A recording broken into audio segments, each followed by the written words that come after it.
Welcome to the GATE warriors. तो आज हम इस वीडियो में डिस्कस करने वाले हैं पाइपलाइन के प्रीवियस ईयर क्वेश्चंस। जो भी गेट का प्रिपरेशंस कर रहे हैं उनके लिए previous year questions most important है। तो इसमें हम कंप्लीट एनालिसिस भी करेंगे और पीवाईक्यू के थ्रू कॉन्सेप्ट को डिस्कस करेंगे। तो चलिए स्टार्ट करते हैं। क्वेश्चन नंबर 1 देखते हैं। तो सबसे पहले आपको रीड करना है एटलीस्ट 2 टाइम्स और इसको समझने की कोशिश करना है, फिर उसके बाद तो चलिए क्वेश्चन नंबर 1 देखते हैं। Consider 3 stage pipeline processor having a delay of 10 nanosecond, 20 nanosecond, 40 nanosecond for the first, second, third stage respectively. Assume that there is no other delay and the processor does not suffer from any pipeline hazard. Also assume that one instruction is fetched every cycle. Total execution time for executing 100 instructions on this processor is in nanosecond. तो सबसे पहले हमको क्या करना पड़ेगा, जो भी हमें डेटा दिया गया है उस डेटा को हमको नोट करना पड़ेगा यहाँ पर। तो यहाँ से हम डेटा को नोट कर लेते हैं। तो देखिए सबसे पहले हमको क्या दिया गया है यहाँ पर 3 स्टेज पाइपलाइन प्रोसेसर, मतलब यहाँ पे number of stage, number of stage, इसको डिनोट करते हैं के से, कितना है 3। उसके बाद नंबर ऑफ इंस्ट्रक्शंस यहाँ पर दिया गया है total execution time for the 100 instructions, पूछा जा रहा है 100 इंस्ट्रक्शंस। तो यहाँ पर हम ये देखते हैं नंबर ऑफ इंस्ट्रक्शंस कितने हैं,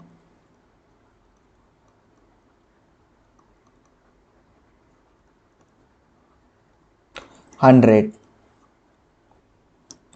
देखिए और उसके बाद यहाँ पर डिले कितना कितना दिया गया है, 10 नैनोसेकेंड, 20 नैनोसेकेंड और 40 नैनोसेकेंड।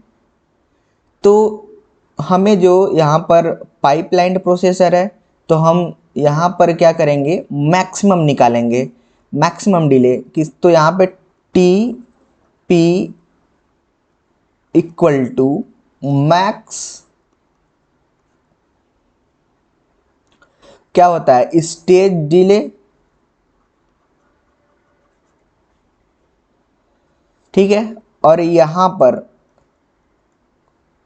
कोई ऐसा अलग से रजिस्टर डिले मतलब नहीं दिया गया है तो हम उसको नहीं इंक्लूड करेंगे अभी, ठीक है। तो यहां पर tau P equal to maximum of stage delay, तो यहाँ पे क्या होगा, मैक्स ऑफ 10 20 और क्या है 14 इक्वल टू, यहाँ पे हमको क्या मिल रहा है, tau P equal to 20 nano second.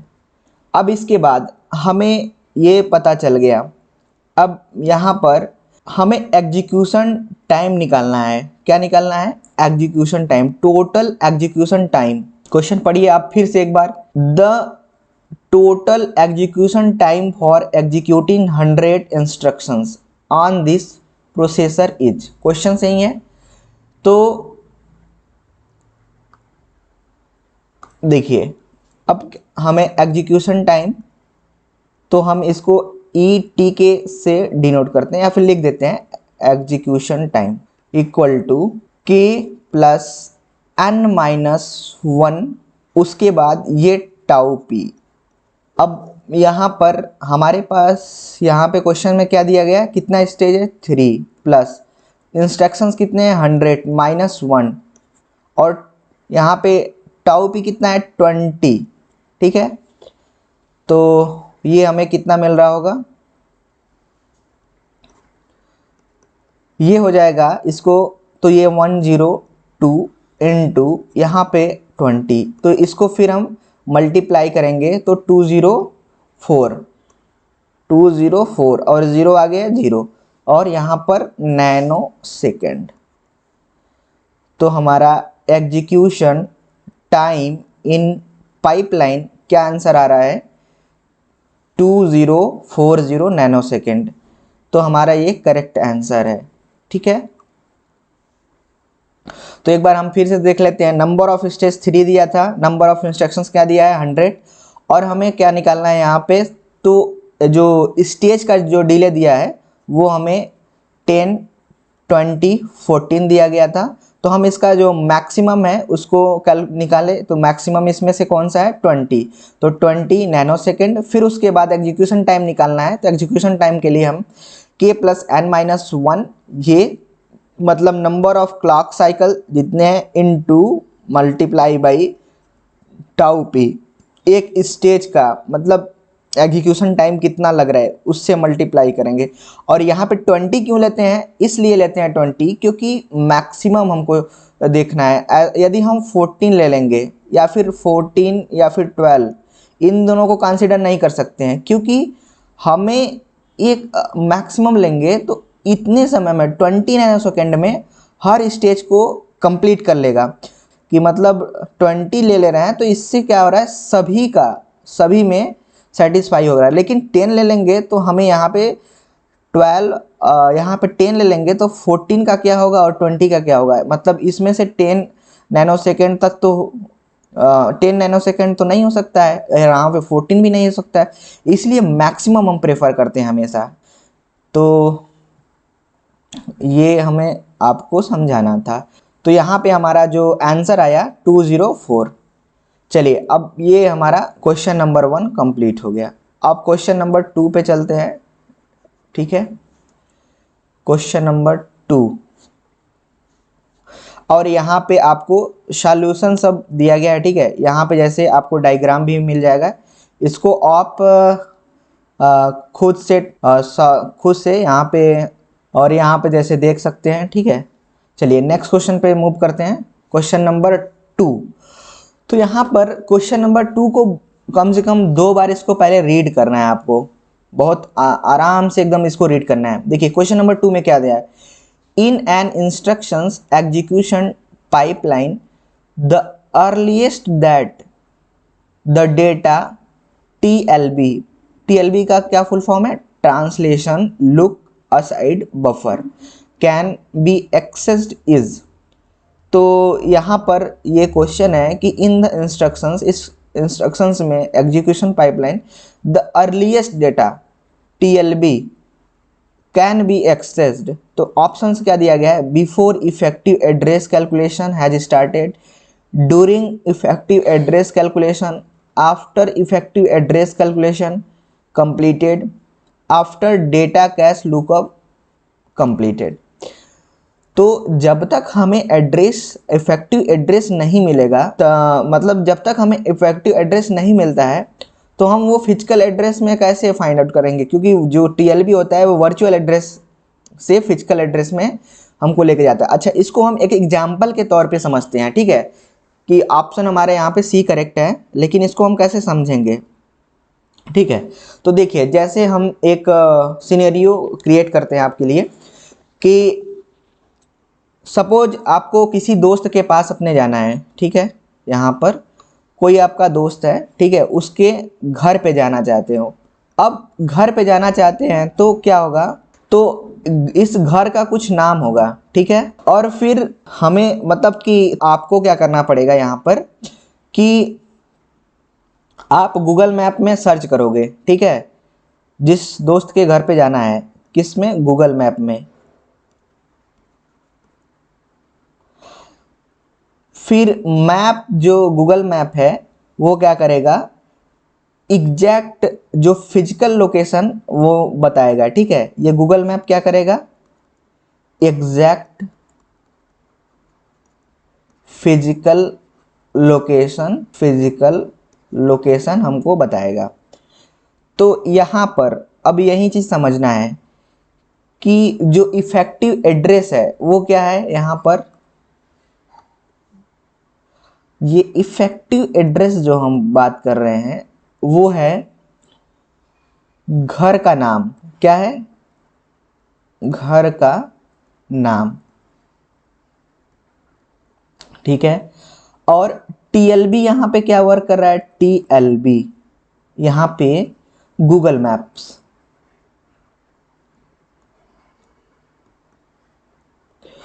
और फिजिकल एड्रेस यहाँ पे क्या होगा, एग्जैक्ट जो लोकेशन है घर का, एग्जैक्ट लोकेशन, ठीक है। तो ये एग्जाम्पल था, ठीक है, आप इस एग्जाम्पल को लेके समझ सकते हैं। तो यहाँ पर देखिए ऑप्शन जो हमारा सी है करेक्ट है। क्या क्वेश्चन आंसर में लिखा गया है, इसको हम रीड कर लेते हैं, ठीक है। देखिए, in virtual memory system the effective address is essentially the virtual address. तो जो वर्चुअल मेमोरी सिस्टम में इफेक्टिव एड्रेस जो है वो क्या है, वर्चुअल एड्रेस है। The data TLB, TLB means translation look aside buffer. TLB का जॉब क्या है, to translate virtual address into physical address, virtual address को फिजिकल एड्रेस में कन्वर्ट करना। Since the TBL needs the complete virtual address to perform this lookup, it can only be accessed one that address has been fully calculated। तो I hope ये example से आप इस चीज़ को समझ रहे हैं, ठीक है। तो यही हमारा एग्जाम्पल के थ्रू, अब जैसे यहाँ पर गूगल मैप हो गया, ठीक है, घर का नाम क्या हो गया, ठीक, तो घर का नाम जो है इफेक्टिव एड्रेस, टीएलबी क्या कर रहा है, एक इस गूगल मैप का काम यहाँ पे एग्जाम्पल में, और फिजिकल एड्रेस एग्जैक्ट लोकेशन को फाइंड आउट हो रहा है, ठीक है। और यहाँ पे आप इसको प्रॉपरली रीड करिए, ठीक है, रीड करिए 2 टाइम्स, जिससे आपको क्लैरिटी बनेगी, ठीक है। चलिए नेक्स्ट क्वेश्चन पे मूव करते हैं। तो क्वेश्चन नंबर हमारा यहाँ पे है 4, ठीक है। तो सबसे पहले आपको यहाँ पे करना क्या है, इसको 2 बार रीड करना है। पहले क्वेश्चन को समझने की कोशिश करना है कि क्वेश्चन आखिर ये क्वेश्चन क्या कह रहा है, क्योंकि जब तक क्वेश्चन नहीं समझ में आएगा और फिर हम इसको बना ही नहीं सकते हैं, ठीक है। तो क्वेश्चन को ज़रूरी समझना ही है किसी भी हर हाल में, ठीक है। तो चलिए देखिए हम भी रीड करते हैं साथ में। Consider a non pipeline processor operating eight 2.5 gigahertz. एक नॉन पाइपलाइन प्रोसेसर है जो क्या कर रहा है, यहाँ पे प्रोसेस कर रहा है कितने, 2.5 गीगाहर्ट्ज़ से। It take 5 clock cycle to complete the instructions. जो नॉन पाइपलाइन है वो 5 क्लॉक ले रहा है, इंस्ट्रक्शन को कंप्लीट करने में 5 क्लॉक्स ले रहा है, ठीक है। अब हम नेक्स्ट देखते हैं, ठीक है। You are going to make 5 stage pipeline. अभी हम you are going to make 5 stage pipeline of this processor. Overhead associated with pipelining forces you to operate the pipeline processor at 2 GHz। तो यहाँ पर हमको गिवन क्या क्या है, देखिए सबसे पहले हमें नॉन पाइपलाइन दिया था जिसमें उसका यहाँ पर 2.5 GHz, ठीक है, ये दिया है स्पीड इसका, और यहाँ पर क्या है 5 स्टेज पाइपलाइन, और in a given program assume that. अब देखिए सब डेटा पाइपलाइन के लिए दिया है, सभी डेटा जितना भी यहाँ पे दिया गया है सब पाइपलाइन के लिए। Assume that 30% memory are memory instructions, 60% ALU instructions and rest is branch instructions. और जो बच रहा है सब ब्रांच इंस्ट्रक्शंस होंगे। 5% of the memory, 5% of memory instructions cause install. जो 5% हैं मेमोरी के वो क्या कर रहे हैं, इंस्टॉल काज कर रहे हैं, कितने का, 50 क्लॉक साइकिल का, कितने का, 50 clock cycle. Due to the cache miss and 50% of the branch instructions cause install of 2 cycle each. Assume that there are no installs associated with it with the execution of ALU instructions for the program. The speed up achieved by the pipeline processor over non-pipeline processor। तो question को आपको क्या करना है, 2 बार read करना है। और यहाँ पर यहाँ से देखिए क्या क्या दिया गया है। 5%, यहाँ देखिए इसको 5% memory instructions cause 50 clock cycle, ठीक है। और यहाँ पर उसके बाद और due to cache miss and 50% of the branch instructions install 2 cycle. तो अब हमको यहाँ पे चलिए हम डेटा को लिख लेते हैं, ठीक है। डेटा क्या क्या दिया गया है, देखिए नॉन पाइपलाइन प्रोसेसर है, ठीक है,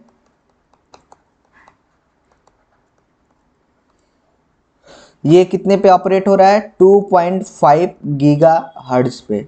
यहाँ पर फिर उसके बाद क्या क्या दिया गया है, यहाँ पर इसका जो क्लॉक साइकिल सीपीआई कितना दिया गया है यहाँ पे 5।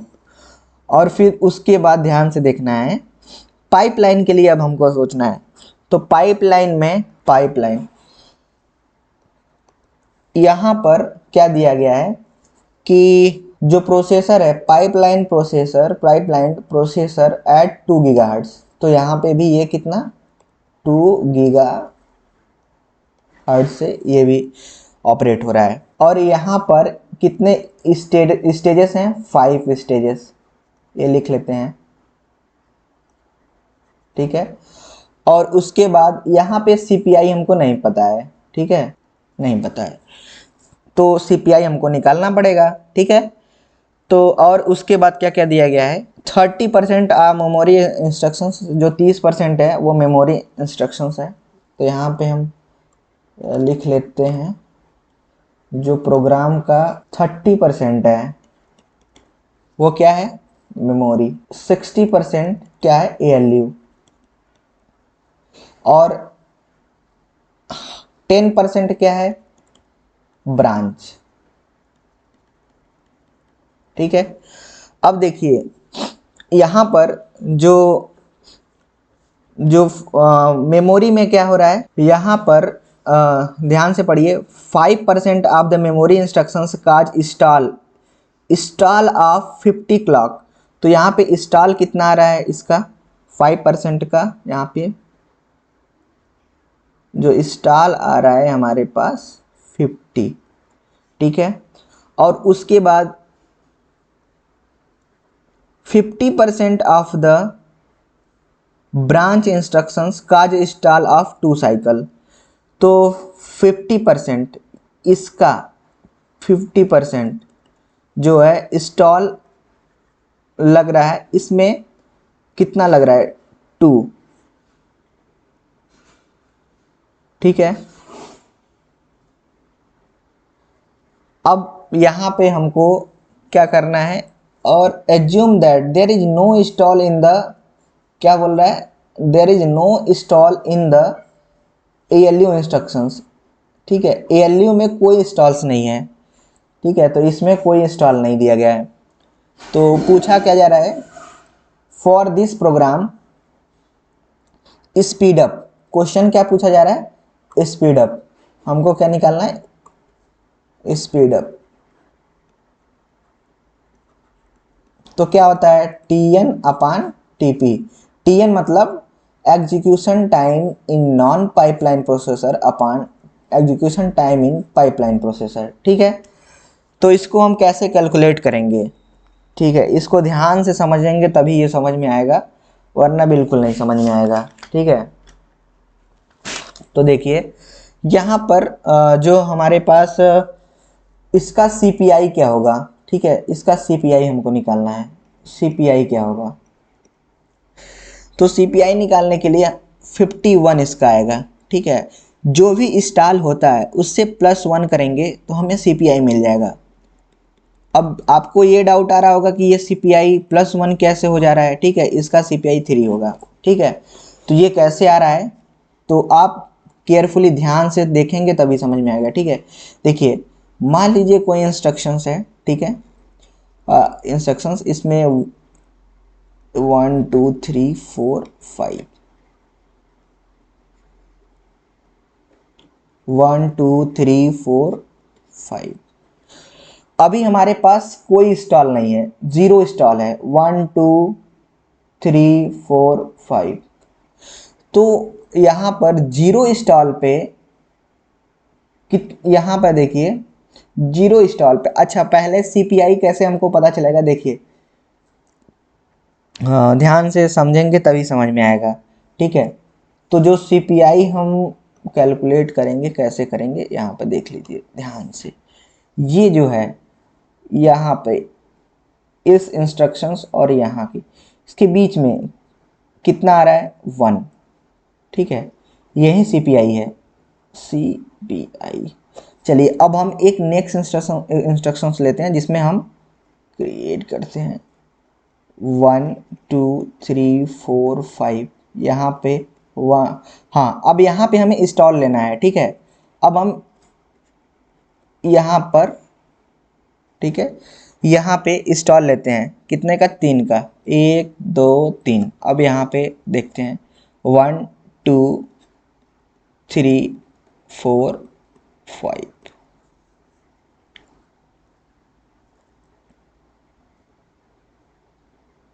ठीक है, अब यहाँ पे हमको CPI कहाँ से देखना पड़ेगा, ये इस पोजीशन से, ये 2 3 4।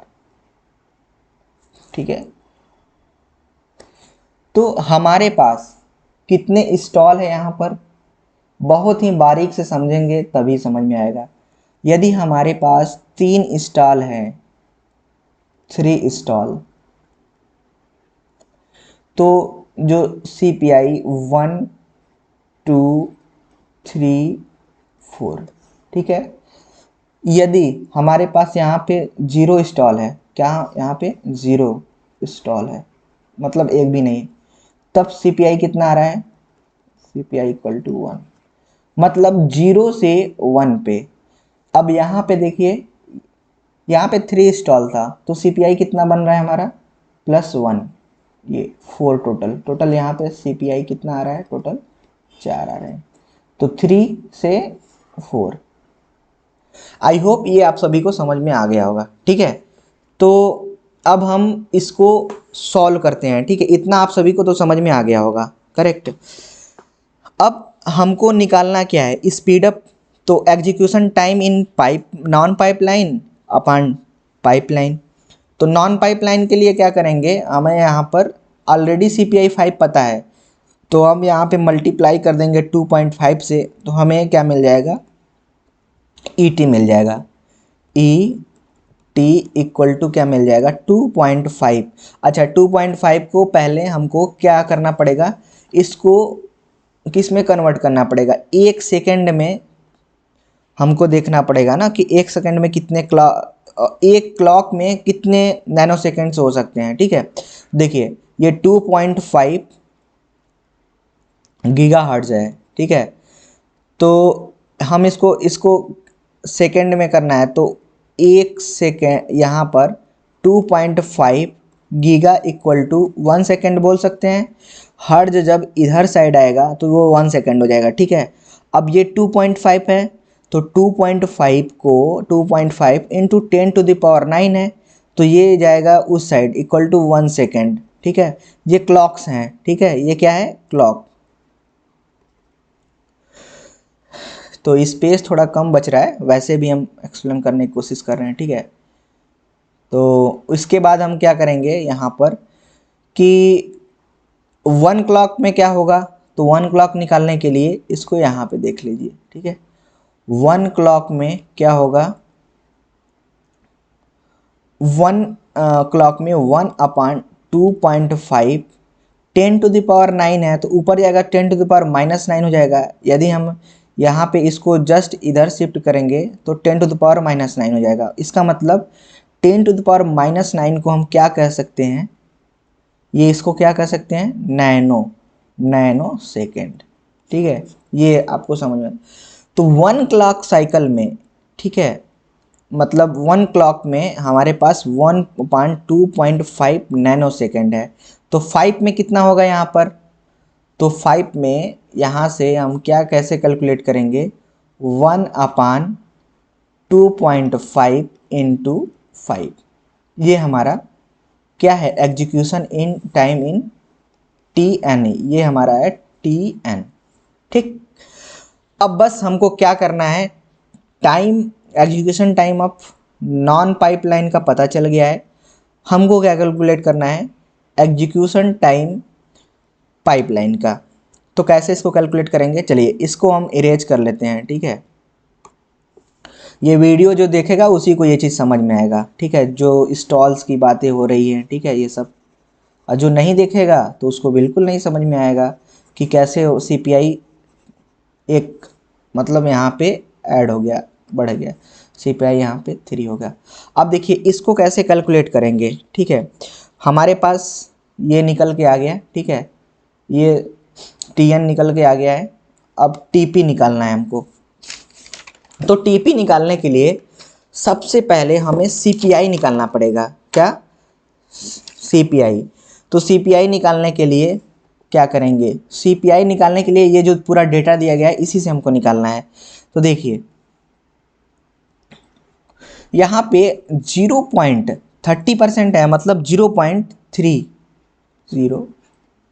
उसके बाद यहाँ पर 5% क्या है? 0.05 इंटू कितना स्टॉल्स है यहाँ पे? 51, ठीक है।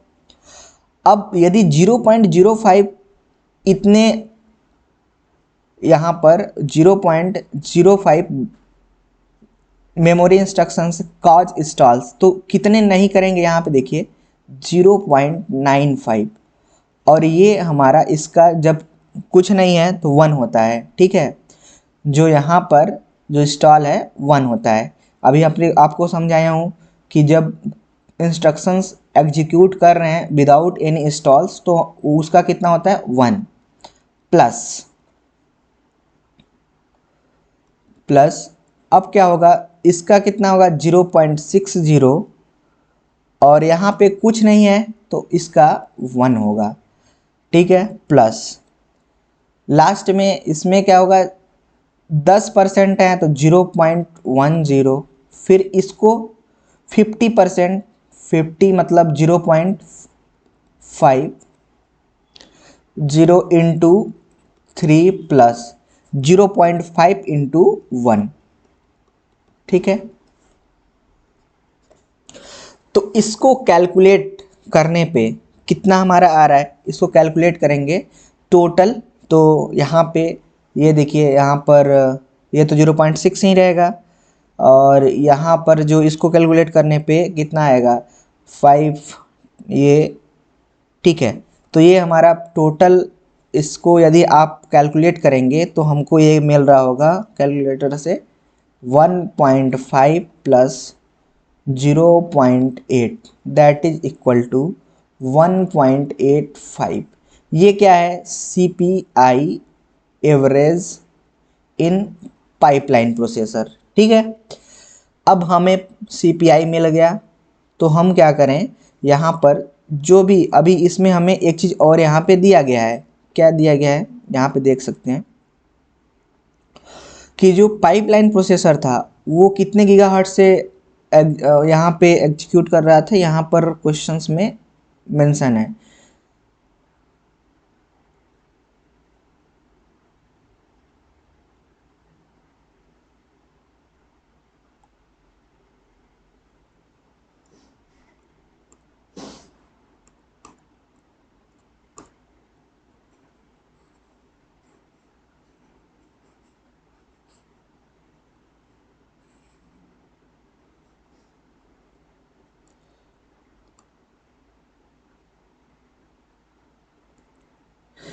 देखिए यहाँ पे लिखा है the pipeline forces you to operate the pipeline processor at 2 gigahertz. तो 2 गीगाहर्ट्ज से ये हमारा जो पाइपलाइन प्रोसेसर है फोर्स कर रहा है, ठीक है। तो देखिए इसको फिर हम कैसे करेंगे,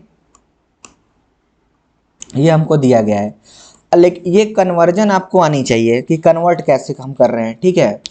तो यहाँ पर हम एक और ऐड कर लेते हैं, ठीक है। देखिए यहाँ पर इसके बाद हमें अभी यहाँ पे डेटा है, अब नेक्स्ट में हम देखते हैं, ठीक है।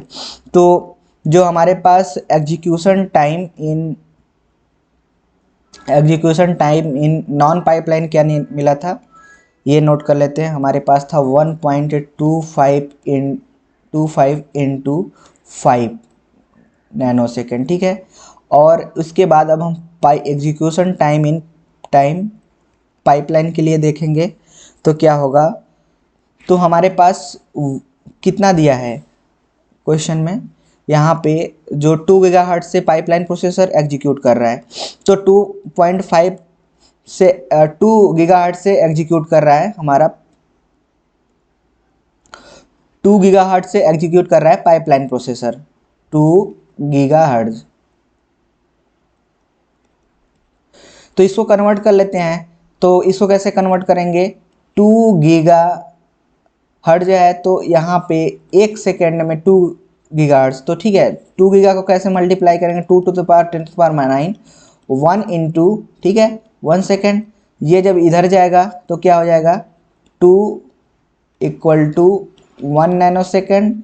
और यहाँ पर यदि 1 क्लॉक के लिए देखें तो 1/2 नैनो सेकेंड, ठीक है। एक क्लॉक साइकिल में हमें इतना नैनो सेकेंड लग रहा है। तो अभी जो हमने यहाँ पर कैलकुलेट किया है 1.85, ठीक है।